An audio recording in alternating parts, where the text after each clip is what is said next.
time at the Brew Bus, a weekly podcast about the Bonnaroo Music and Arts Festival. I'm your host, Charlotte. And I'm Daniel, and Brooklyn's over here playing Candy Crush. He might pop in every now and then.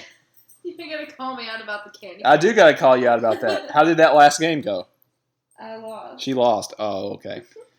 All right, so this is a bit of a bonus episode and not a full thing, because we wanted to talk a little bit about some of the news that has come up this past week. I saw the news. Yeah, the first one we'll go through are these pod shows that they're going to be doing on the Bonnaroo Farm that they're calling it now. Yes. So it's not Great Stage Park anymore. That's kind of funny. I'm going to miss that name a little bit. Are they not calling it that anymore? No, Brad and Barry and Taco talked about this in their podcast that went out today. Apparently it's not Great Stage Park anymore. Oh, no. Maybe it is on like legal documents and stuff, but they're not marketing it as that. It's called Bonnaroo Farm. I mean, it makes sense. Yeah, makes sense. Everybody knows where the Bonnaroo Yeah. Farm is. I don't think people outside of, the regular Bonnaroo circles know what Great Stage Park is. Nobody's going around going, are you going to Great Stage Park this weekend? Great Stage Park sounds like something that might be at Dollywood. It sounds like a legal thing. Yeah. I just, if I didn't know, I would think Great Stage Park is like a little theater. Like an amusement park thing, yeah. You're right. You can go see some knockoff bluegrass band over at Dollywood or something, But no, it makes sense to call it Bonnaroo Farm because Bonnaroo Farm. Everybody around here knows where that is. So, 3 artists I feel like are kind of specific to the Nashville market. There is Billy Strings, who we've started to listen to a lot. John Party, who I didn't know was a thing until this past week, I'll be honest. And kind of more of a Bonnaroo regular, the Abbott Brothers. They're going to be doing a 3-night run on 4th of July weekend. That'll be cool. So which one do you want to go to, Daniel? Well, what do you think? I mean, we love the Abbott Brothers. I'm going to choose that one. Yeah. If I had to pick one, I would choose that one. Well, out of that would be my favorite. I agree. We've seen them a number of times, but the Abbott Brothers are one of those acts where every time you see them, it's a bit of a different show. Yes, exactly. You know the funny thing to me about the Abbott Brothers? They always look different every time I see them. True. Sometimes they're like clean-cut guys with, no beards. Sometimes they look like hippies. Hippies. I think my favorite show that I've ever seen with them was when Old Crow Medicine Show opened for them at a theater a little north of Atlanta. This is probably about 7 or 8 years ago. Oh my gosh, both bands were on fire that night. And they were kind of like stepping in with each other at each other's shows. That sounds cool. Yeah, maybe they should have Old Crow open for them. That'd be cool. That's something that has gone a little overlooked too. There was language on the new Bonnaroo Farm website that support acts are to be announced in the future. I missed that. So it's not just them. There will probably be an opener or two, given what they said on that site. That's cool. I did not see that. A lot of people, I haven't seen that mentioned anywhere either. So that's super cool. I would pull for the boys in Old Crow to open up for the Abbott Brothers. I mean, catching them are just up the road in Nashville. They're probably dying to play. They've played with the Abbott Brothers a number of times. I think that would be a great 2-band bill. Yes. On the what stage? All right, let's work our way backwards. John Party is kind of like a newer, country artist. I just do not know this guy. I really don't know much about him. But given that he's playing one of these pod shows, I'm going to look him up. I'll listen to him a little bit, and from the best I can tell, I know nothing about modern country, but he's trying to be a little bit of a throwback artist to somebody like early 90s Clint Black or something like that. I don't know. Sounds like it might be kind of my thing, so I'll look him up. I have not done my research on John Party, so I'll have to look it up. Yeah, I am just not in touch with country music at all, so this was like, I was like, wait, who is this? Should I know who this is? I'm just going to be honest. I mean, not to put the guy down, it's just like I'm totally unfamiliar, And the first one is Billy Strings, who we have gotten to know. Now, I know him through Old Crow. Yeah. Because he's played with them a lot. Wait, have we seen him? Has he opened for Old Crow when we've seen them? No, we haven't seen him. Except on their virtual, he's done a lot of virtual stuff with Old Crow. Well, I like what he does because it's a mix of old-timey bluegrass and a little bit of jam band stuff. He did he was on the virtual Roo last year. Okay, I missed that. Yeah, we did our last Speakeasy That's how Roo. I found out about him. Yeah, we did our last Speakeasy Roo the same time that virtual Roo was going on, so I missed some of that. Well, that's cool. I need to listen to him more.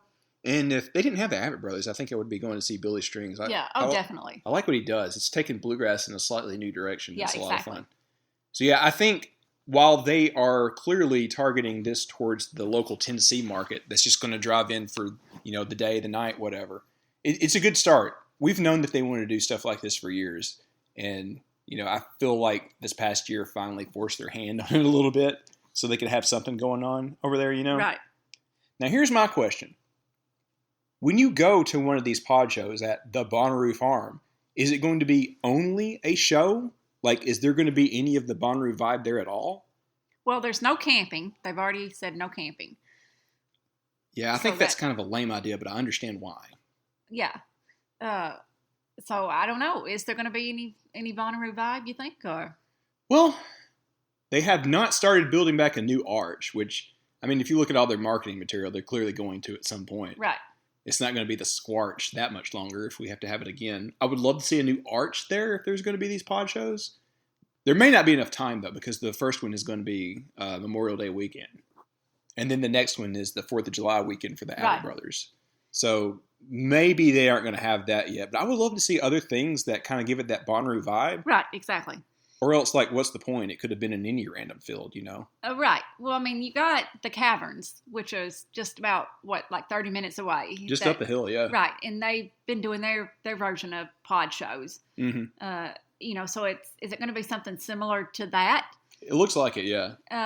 And you got to think, Manchester is a small town, so they don't have that many options for hotels. Mm-hmm. So are these shows more or less geared towards local people? I think so. I don't see many people driving more than 3 or 4 hours to go to this. Right, exactly. Like, people drive a whole day to come to the real Bonnaroo, but this one, I don't see it happening.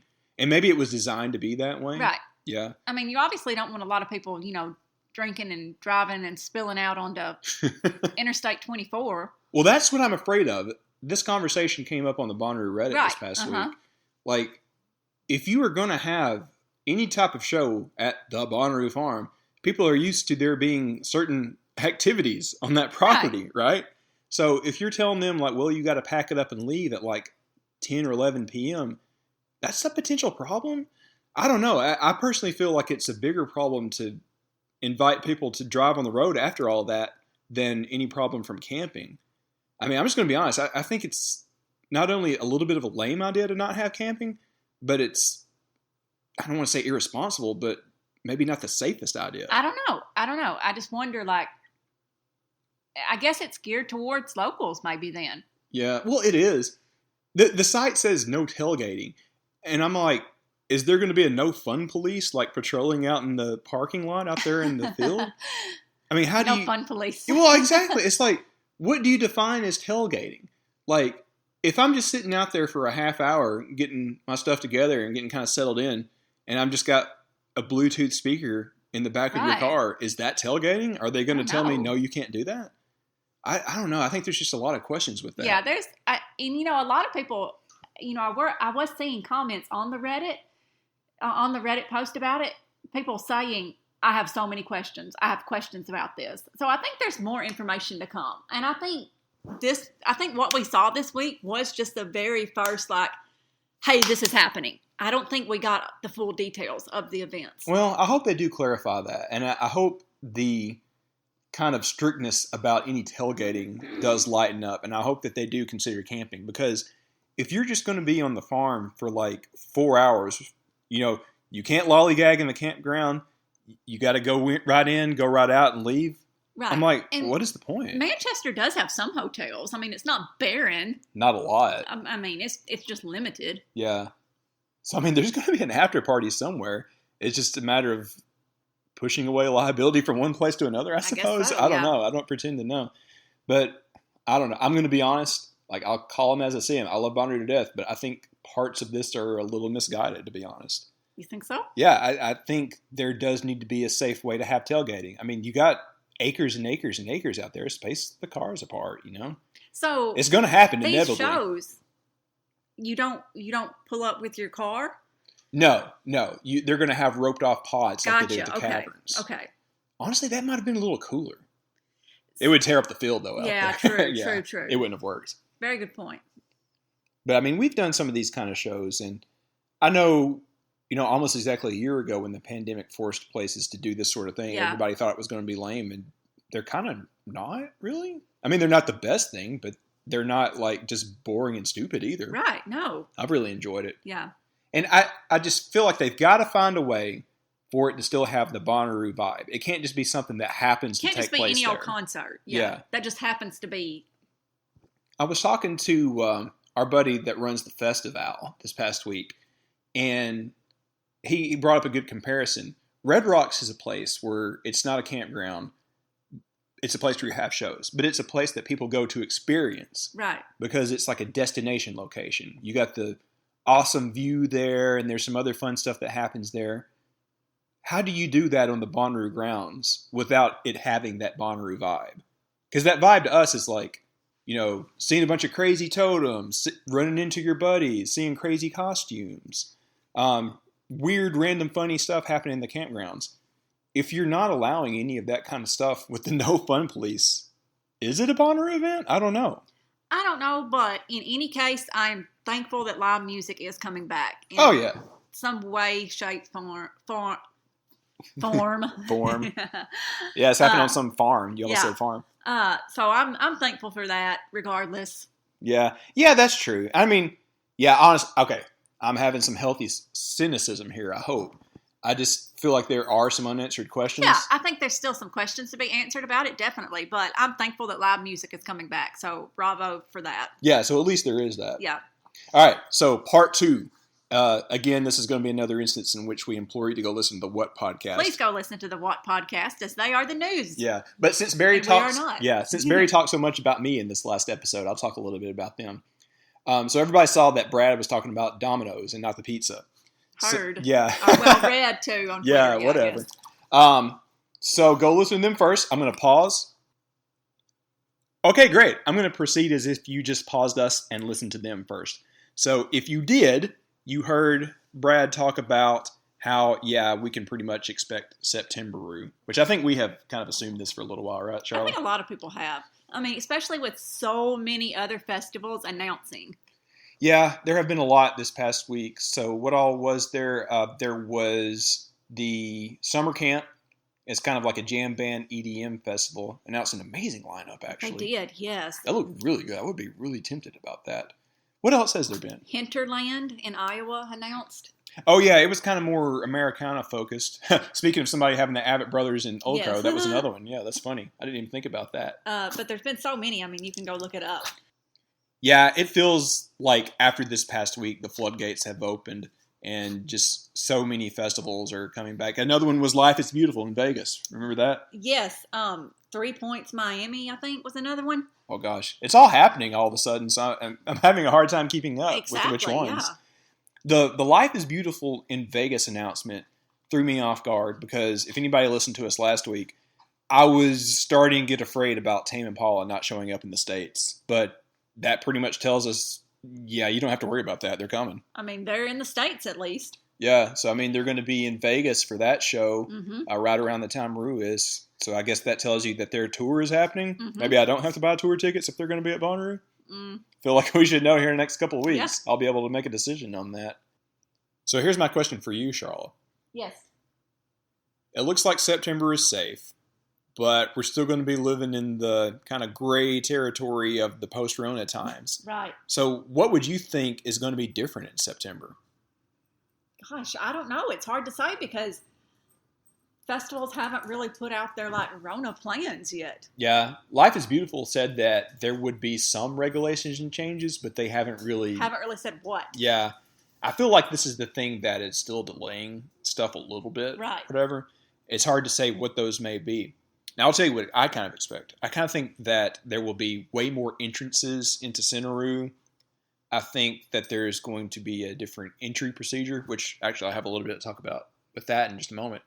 And I feel like there's going to be maybe roped off lanes where you walk in one direction. A lot of things like that. Nothing major, but a lot of little things to help mitigate any potential issues, I could see that, but then just the logistics of regulating that, I can't even. Yeah, that's true. Good luck. Yeah, I mean, it really would be like herding cats, I suppose. Yeah. Ha-ha. There's a lot of things that they don't control anyways. I mean, seriously. Supposedly there's stuff on the do not bring in list that by Saturday they're just knock yourself out, I mean, come on. Yeah, that's true. I don't know. It's tough to say. I do feel as if there will be some things at the very least. I do feel like the layout of Centeroo could look a little bit different in order to have more room to walk around without being Right. crowded in.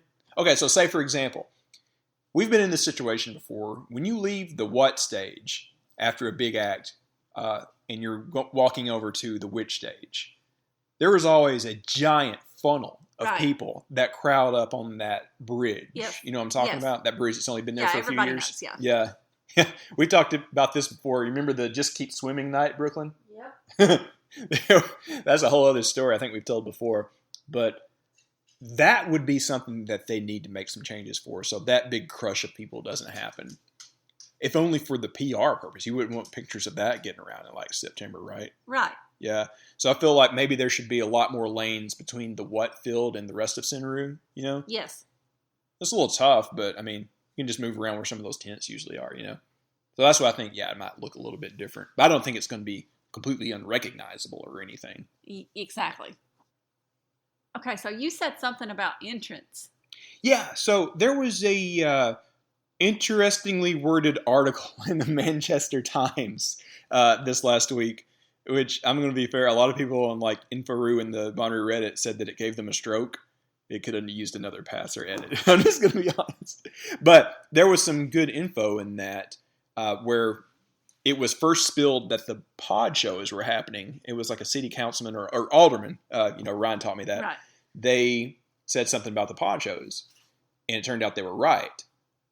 Another thing that they said was staggered entrance times for Bonnaroo, that they wouldn't need the interstate entrance and that there would be a new way of doing that. I feel like that might be one of the changes where like perhaps you get an entrance time designated with your car pass or something like that. I'm just spitballing, but some way in which they stagger people out. And it would also help with the traffic issues, which frankly were really bad last time. Like I talked to some people that waited well over 12 hours. And if somebody's driving from like, say, Chicago, they shouldn't have to wait another 12 hours once they actually get to Manchester, you know? No. But yeah, I think that will be a big help with that. And potentially it could help with, any mitigation out in the campgrounds, I would assume, too. Again, I just wonder how that's going to be logistically controlled and how that's logistically going to work. It would take a lot of cooperation with the local cops, I suppose, because they help direct traffic. They kind of turn people around on I-24. There was that infamous detour on, not Bushy Branch, but Hillsborough. Hillsborough. Yeah, they called it Hillsborough. Hillsborough, Yeah. I think there's a lot of people that never want to see that road again. No. We've been lucky. Like, even before we had the bus, like, I think the most you and I ever waited to get in was like 2 hours. Maybe 3 My at the truck most. almost overheated.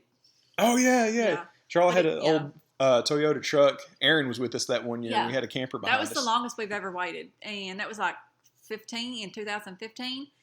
And it still was not. It's not bad for No. us. Maybe 3 hours tops. Maybe, yeah, at the most. And just compared to what some people wait, I can't even imagine. Yeah. Holy crap. Very grateful to have been that lucky about that. Oh, hey, real quick, since this in theory is a storytelling podcast, that was the year that Aaron saw the guy riding the PBR. Oh my God. I don't know if I've ever told Lord Taco this story, but I'll tell it real quick. So it was that year we were waiting a long time, and we were on I-24, and where it kind of curves around, where they direct the traffic in kind of a U shape right next to that gas station? We could see everybody. Right when you turn onto Bushy Branch. Yeah, we could see, we were on the interstate, but we could see everybody going into the farm on Bushy Branch. And there was 2 or 3 guys that walked up to that gas station from there. And they had like one of these like little rolly carts. And they had gotten this giant batch of PBR, like cases and cases. And Was it PBR? Yes, I remember this specifically. It was PBR. I have a video I can show you. Oh, yeah. And one of the guys was riding on top of the PBR on this rolly cart down Bushy Branch Road and having the time of his life. And this was Aaron's first Bonnaroo, and he thought that was the coolest and funniest He thought that was thing. the funniest thing he ever seen in his entire life. So much that he had to make a video of it. And he was just laughing to his heart's content. And I've never seen somebody laugh and thought, I've never seen somebody get such a joy out of something. I was like, dude, if you think that's And out we there, had not even made it in the gates yet. And I'm like, oh my God, just you wait. Oh, he saw lots of things not to be unseen. That was a wild Bonnaroo. Yeah. 2015. I remember there being a lot of weird I don't stuff think he's that year. missed a Bonnaroo yet. No, Since. he has, but He he's might gone have to missed most of one. them. Yeah, but Yeah. I think the only one he missed, they did a cross-country trip to California. Oh, okay. But also, I think he told me he regretted that and wished he went to Bonnaroo. So that's okay, whatever. But yeah, back in traffic, any addition or change they can make to do that, I feel like would be one of the most welcome ones anyways, Corona or not, you know? Well, yeah. So we'll see. Anything else we want to get out in this little bonus episode? No, just I hope that they put out some more information about these pod shows because I do think that a lot of people still have some questions. I think that there are some unanswered questions about it. Yeah, I agree. I personally just want everybody to stay safe, not just with COVID, obviously, but with these pod shows. I obviously don't want anybody to drink and drive and stuff like that, obviously. Yeah, be safe. If you're listening to this and it hasn't sold out, a smart thing to do might be trying to get a spot at that KOA campsite that's right next door. That's true. Yeah, I didn't even think about that. That KOA place is there. If I remember right, there is also a Tennessee State Park just up the road a little bit too that might be a good campsite. So, I mean, yeah, you can still kind of make a mini Bonnaroo, and if they don't want you to have it there. I don't know. If I was to make one suggestion about this, like they got to find a way to make sure that it's a comparable experience. It can't just be show up, see a show, and then leave. If that were the case, I just don't think it's worth what they're charging for this. It's got to have the Bonnaroo experience. So one other thing, Daniel, do you think tickets for these shows will sell out quickly? Ooh, yeah, I think so, since they'll probably heavily market it locally to the Nashville market. And this is clearly a lineup that's directed towards them. I mean, if this was directed towards regular Bonnaroovians, you would have seen something like Grizz or Glass Animals or like a good EDM show, yeah. This is not for the regular Bonnaroo crowd, except for the crowd that's nearby in Tennessee that enjoys this kind of act better, I mean, I'm the regular Bonnaroo crowd, and I love me some Avett Brothers, so. Oh, yeah. Yeah, I love them too, but I don't know. If there was a more Bonnaroo-centric band that was on this lineup, I probably would have went to see somebody like Glass Animals instead of the Avett Brothers, But the Avetts are still cool. We love them. I mean, I'd go to both. Why not both? Yeah. Well, we are doing both. We're going to get to see St. Paul. I got my stimmy. Yeah. Oh, yeah. Yeah, what a coincidence that they announced this. What a coincidence. They put this on sale right when everybody's getting their stimulus. Gee. How could this be? But yeah, we do get to do the best of both worlds because we're going to see St. Paul at the Caverns and then probably the Avett Brothers on the farm. I forgot, yeah. Yeah. Totally See them soon. Take off work. All right, I think that's enough for this bonus episode. So next week, we're going to start something really cool. I'm able to finally tell you about this since we recorded a bit of it. I've been working with Kevin with Camp Redroo. He came to me with this amazing idea about interviewing regular Bonnaroovians about what they do at their day job, what they do on the other days that they're not at the farm.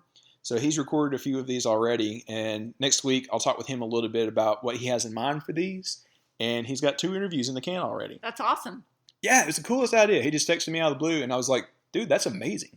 It could almost be a whole other podcast. Yeah, really. That sounds dope. Maybe it could be a spinoff of this one of these days. I don't know. Somebody I want to talk to for an interview like that is Lord Taco. That'd be cool. He's an interesting dude. Shout out to him for being the 69th follower by PBR. I heard. He was very, very, very proud of that. I'm very proud for him. And he's got his bus running very well now. He's been cruising around Chattanooga, going to his favorite place to go get a PBR. And the Roo bus itself is going great. Yeah, it goes great. Yeah, we've been doing a little work on that, clean it up. Got to do a little touch-up paint. We're good to go for this summer. Whether it be, I don't think we're taking it to that pod show. That'd be pointless. But for a lot of other things. And then at September, of course. So it looks like September's a safe bet. So throughout the summer, we're going to be putting together a little something that we can do at Bonnaroo, at the Roo bus itself. Yeah. We'll have some plans and stuff to tell you about later. But for now, it's just a great thing to see live music slowly coming back, festivals coming back, and Bonnaroo is coming back. So with all that in mind, it's a great time to get out there and radiate positivity. We'll see you soon. Bye.